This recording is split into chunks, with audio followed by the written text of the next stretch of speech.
고구마 얹힌 듯이 답답한 느낌입니다. 여가부의 무능한 장관 실기투치기 그리고 정부 여당의 유착이 도를 넘었습니다. 개인적으로 안타까운 마음입니다. 아까 황윤정 기조실상 관련해서 청문회 사진 제가 보여드렸잖아요. 다시 한번 띄워주시고요. 김행 청문회 당시에 후보자에게 쉿 하고 기조실장이 후보자에게 제스처를 하셨어요. 당시 상황을 보면 야당에서 가상화폐 스티밍, 코인 보유 여부에 대해서 후보자한테 묻고 있었고요. 후보자가 답변을 하는 상황에서 발언을 제재하는 기조실장의 모습이 영상에 잡힌 겁니다. 본인은 기억이 나지 않는다고 변명하고 있지만 국민들은 발언하면 문제되니 한몫해라 라는 메시지로 모두 이해했습니다. 다음 사례입니다. 아까 화장실 추격전 관련해서 민주당에 사과하라고 장관도 얘기하고 여당도 공격을 했죠. 적반하장인데요. 고백하자면 저는 잼버리 현안질의 파행과 화장실 추격전 사건 발생 후에 간사로서 속상한 마음에 여가위 그리고 여가부의 정상화를 위해서 조민경 대변인에게 문자를 보냈습니다. 다시는 이런 해프닝을 국민들에게 보여드리지 않았으면 좋겠다. 여야 할 것 없이 국회의 부끄러운 모습이라고 생각하기 때문에 정중히 문자를 보냈죠. 근데 문자 내용이 결국에는 김현숙 장관한테 보고되고 오늘 국민의힘에서 이를 도구로 해서 민주당의 공격에 칼과 창으로 활용을 했습니다. 상당히 속상합니다. 여가부가 정부 부처로서 중심을 잡고 여성정책 등 행정부로서 역할을 하는 게 아니라 여당과 같이 정치를 하고 있는 모습에 오늘 무능하다, 부끄럽다 라는 비판을 받아도 할 말이 없을 거라고 생각을 합니다. 여가부 부처가 부처 폐지를 스스로 원하는 것이 아니라면 직원들 부끄럽지 않게 장관, 기조실장, 대변인 이런 책임자들이 직원들한테 부끄럽지 않게 여가부 기능을 위해서 제대로 된 판단과 행동, 처신을 하셔야 될 것입니다.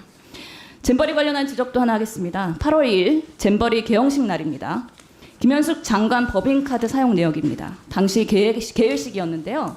고열과 온열 진환으로 그 참가자들이 지쳐갖고 쓰러지고 개영식을 중단해야 한다는 소방청의 권고도 있었습니다.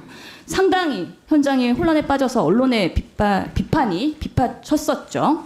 근데 장관님은 현장에 총괄지휘를 하고 수습하기도 바빴을 텐데 밥 먹을 시간에 있으셨던 모양입니다. 현장에서 5km 떨어진 식당에서 15명과 식사를 했고요.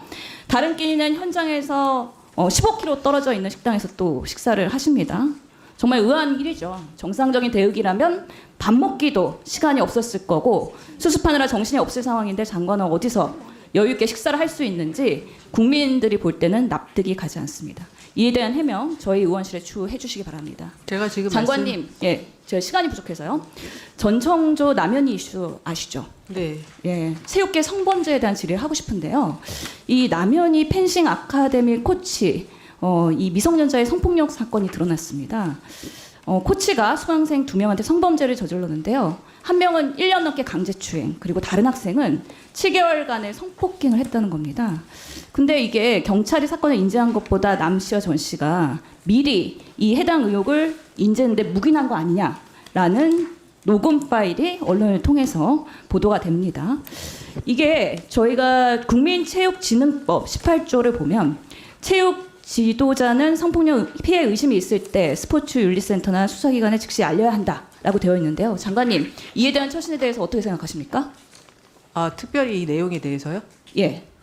당연히 수사기관에 즉시 신고해야죠. 그렇죠. 부적절한 처신이었다고 보시는 거죠. 네. 그래서 저희가 2020년 스포츠윤리센터 개소 이후에 자료를 봤더니만 4년간 성폭력, 성희롱 신고가 88건이에요. 이게 폐쇄적인 체육계 조직 문화를 보면은 은폐된 폭력, 성폭력이 더 많다. 빙산의 일각이지 않을까에 대한 우려가 있는데요. 이게 단순히 문체부에만 스포츠윤리센터에 일임할 것이 아니라 여가부가 적극적으로 협조를 해서 이런 부분에 대한 주무부처로서의 그런 역할의 수행이 기대되는데 앞으로 어떻게 하실 겁니까?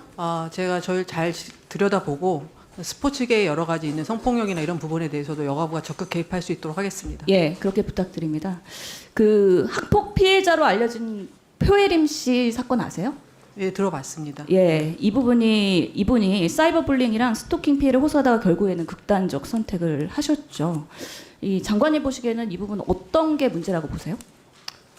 제가 질의 다 하고서는 지금 네네. 시간이 없어서 스토킹 방지법에서 직접적인 피해로만 이 문제를 규정하기 때문에 직간접적인 피해로 확대해달라는 요청이 있는 겁니다. 이에 대해서 이 법안에 대해서 앞으로 또 개정이 필요할 것 같고 여가부에서 또 노력을 해야 될 것 같은데 이 스토킹 그러니까 스토킹이 최근에 굉장히 급증했습니다. 그래서 이제 이것이 일종의 범죄, 스토킹 행위가 반복됐을 때 이것이 범죄라는 것은 국민들께서 다 이제 인식하시는 것 같고, 그래서 이런 부분에서 저희가 스토킹을 어떻게 그 정의하고 스토킹 범죄를, 스토킹과 또 스토킹 범죄는 좀 다른데요. 그 부분을 어디까지 할 건지에 대한 어떤 논의는 또 필요하다고 생각이 됩니다. 직접 피해 말고 간접 피해에 대해서 좀 검토해볼 여지가 있다. 그런데 이제 그런 부분도 굉장히 이제 좀 종합적으로 보긴 해야 되는 거죠. 간접 피해를 어떻게 정의할 것인지 그런 부분에 대해서 저희가 논의를 좀 충분히 해야 될 것 같습니다. 사이버 불링이나 유튜브에서의 그런 직접적인 공격이 있을 수 있고 그 부분에 대해서 제도를 개선해야 된다고 생각합니다. 그러니까 법안 소위가 좀 열려서 저는 다양한 지금 저희 그 상임위의 법안들이 정리해 주시죠. 좀 논의가 됐으면 좋겠습니다. 네,